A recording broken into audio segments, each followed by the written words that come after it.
Okay. So for our topic, which is the WordPress, ang una natin gagawin will be the installation of our WordPress. Okay. Now, for you, we will first try the installation of WordPress through our local host. Okay. So all you need is syempre yung server natin. In this case, I'm using the SAM. Okay, then you need to download your WordPress. Punta po kayo sa wordpress.org/download. Then download WordPress.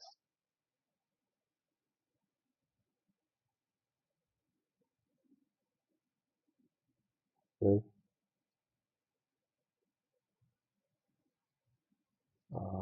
Wait lang. Ayan. So,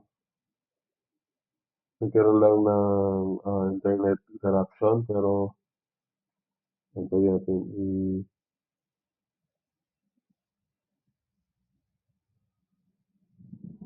i-go. So, mabagal lang. Okay. Then, once you have already fully downloaded the WordPress, okay, you will be needing to extract this WordPress uh,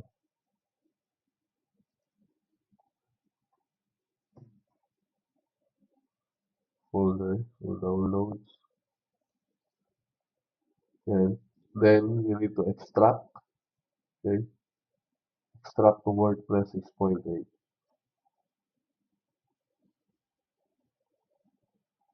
Okay. Then after extracting yung WordPress natin, okay, just rename, I need to rename this one pero kung wala pang WordPress sa inyo, you just hayaan nyo lang ganyan yan. Then, kung sa akin kasi since may WordPress ako, so I'll be renaming it WordPress_demo. Okay, then copy ko lahat tong folder na to. Then, lagay ko sa htdocs, sa loob ng htdocs. So,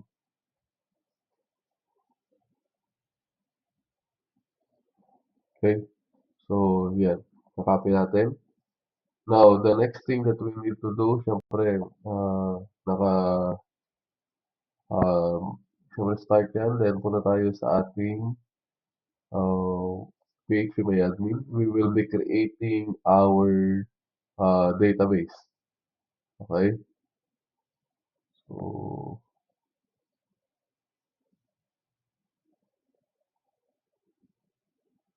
create tayo ng database. db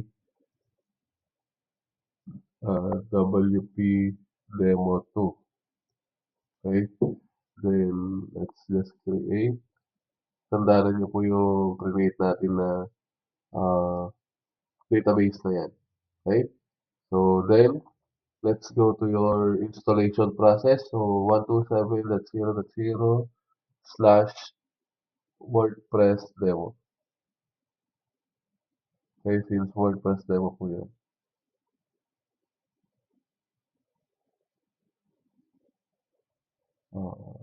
Wait lang. Bakit medyo matagal? Ayan. So, you will be needing to choose yung inyong language. Okay. So, in this case, English. Continue. Then, okay, let's go. Then, the database name that we will be using will be the dbwp demo 2. Okay. Yan. dbwp demo 2. dbwp demo 2. Okay. Then for the username, root lang po. Then for the password, kung wala po kayong password sa PHP admin ninyo, leave it as is. Then for the database host, I'm using the 127 for my configuration, 127 at zero. Okay lang po na kahit localhost yung nakalagay. Pero kung naka-configure kayo na 127.0.0.1 yung ginagamit yung database host, lagay niyo po yung 127.0.0.1. Then, table prefix. Ito po kasi yung mga i-create na tables doon sa inyong database. Katulad po nito. Sample, I have already a WP demo or ito po yung isang uh, WordPress ko. WordPress project. So, papansin ninyo lahat ng kanyang table ay nag-i-start sa WP. Okay? So, nasa sa inyo po yan kung anong gusto nyo ilagay. Kung gusto nyo ah yung project ninyo, halimbawa, it's the WP uh, or UA, mga ganyan. So, that will be the table that will be created. So, for now, I'll just be using the WP. Okay? Or kung gusto nyo i-start yan ng halimbawa, U, UA org. Ganyan. Okay? Submit. Then, run the installation.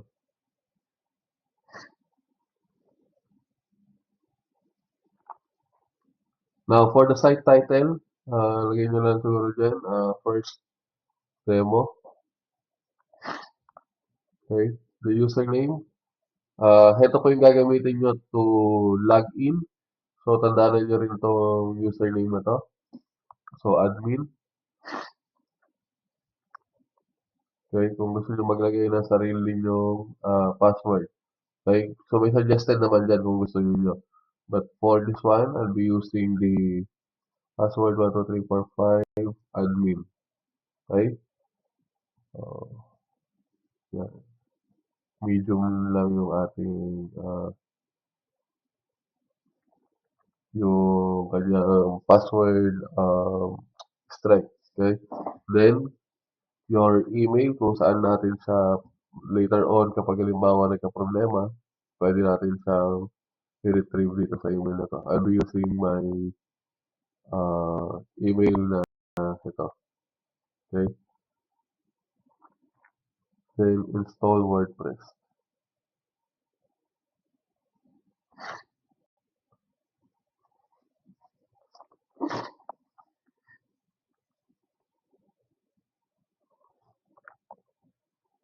Okay. So, success. WordPress has been installed. Thank you and enjoy. So, pwede nyo po i-click yan. Login.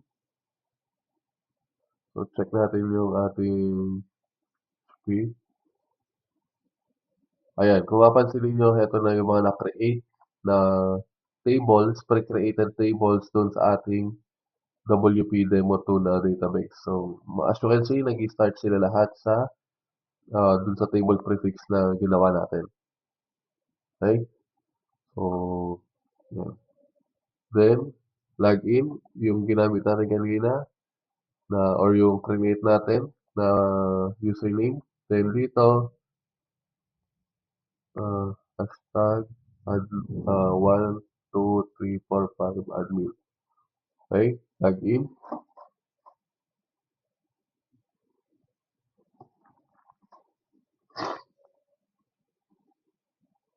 Ayan. So, nandito na kayo ngayon sa loob ng dashboard ni WordPress. Okay? So, meron kayo ditong you can see yung post. Okay? So, which later on, if you will be creating your post, so dito kayo gagawa or dito kayo mag-create. You have your media. Okay? The pages wherein if you will be creating later on your pages for your projects, dito po tayo mag-create. So, yung mga i-configure din natin pages, dito rin natin siya i-create. Then, you have your comments, appearance, Okay? Sa team, as appearance, you have your teams. So, pwede tayo gamit ng mga pre-build na teams for our project. Okay? So, halimbawa, ito yung if you would like to activate a team, okay? So, pili lang kayo. Halimbawa, uh, you have a project na coffee shop.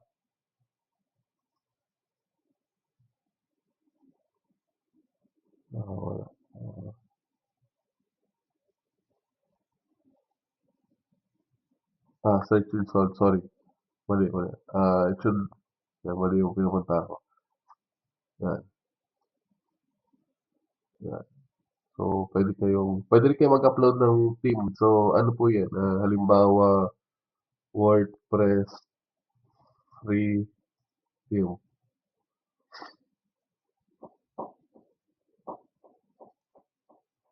Okay? Ayaw.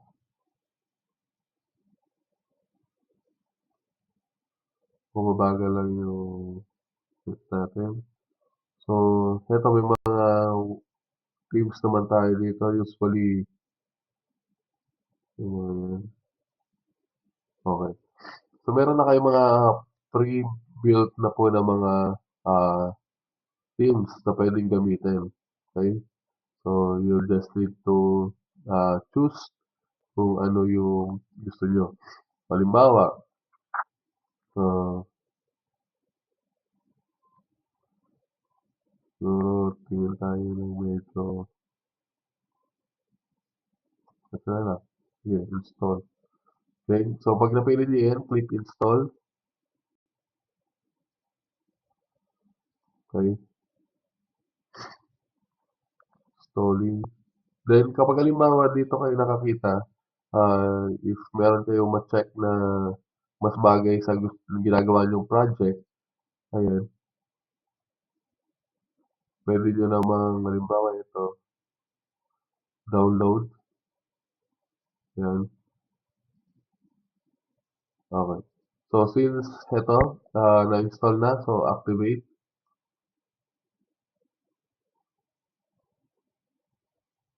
Okay. So, since naka-activate na yan, if you would to visit your site, okay, so ito na po yung site ng, ito na po yung default site niyo. So, if you will to uh, check, pre-build na po lahat ng mga yan. So, kailangan nyo na lang gawin is, syempre, to modify yung mga content and to create each pages. Okay? Na may link natin. So, yun naman yung itatakal pa natin. Okay? Now, isa din way is to uh, add a theme through upload, yung na-download natin kanina. So, choose file. So, check natin yung na-download. Ayan, use promo. Okay, open. Install now. So, ito yun yung ini-install natin. Ayan.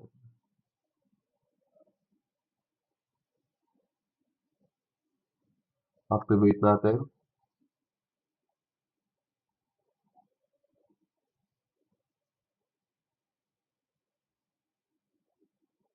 Okay.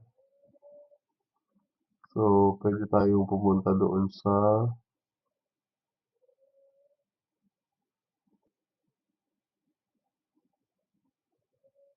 sorry. So, wala ako doon. Okay. So, yun na. Then, uh, i-refresh lang natin to para makita natin yung panibago nating theme. So, ito. May new uh, theme na tayo. Okay? Naka-activate pa. Yeah. You can do customize. Yeah. Pero, syempre, yung mga yan. Isa-isahin natin 'tong mga 'to, ah,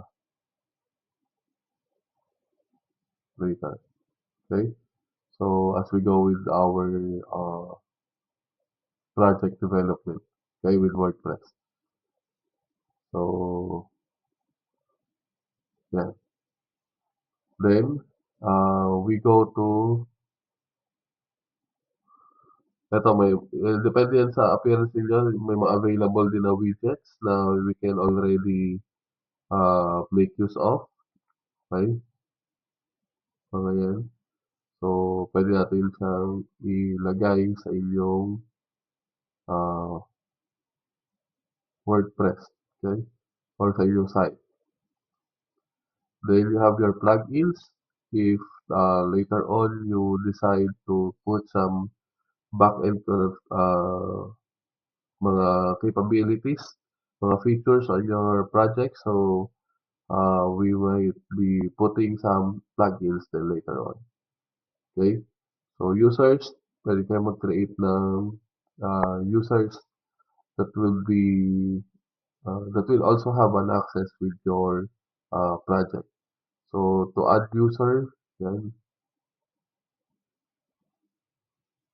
okay?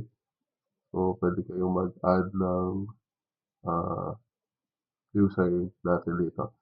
Then for the role, pwedeng contributor, author, editor, administrator. Okay?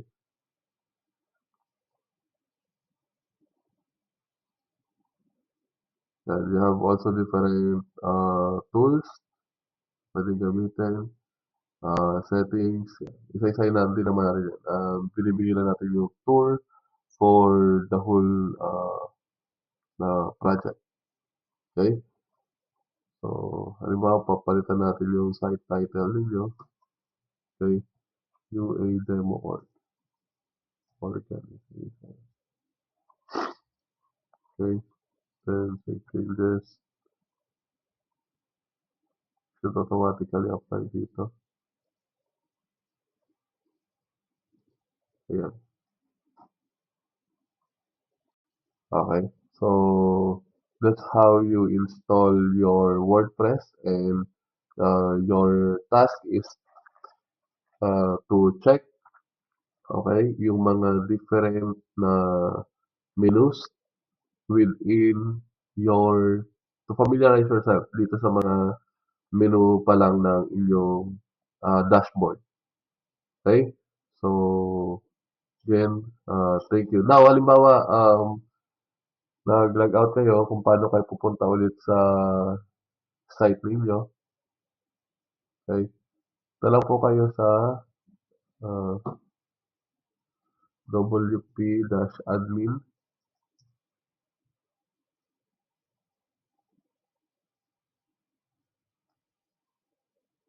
Ayan. So, you'll be directed here. So, login kayo ulit. Tapos, yun lang. Tag 1, 2, 3, 4, 5.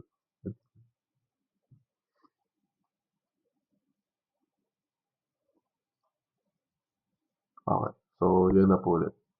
Okay? So, stop na natin dito. I'll be providing naman on the next video on how to use or how to install it on a online or through online. Thank you.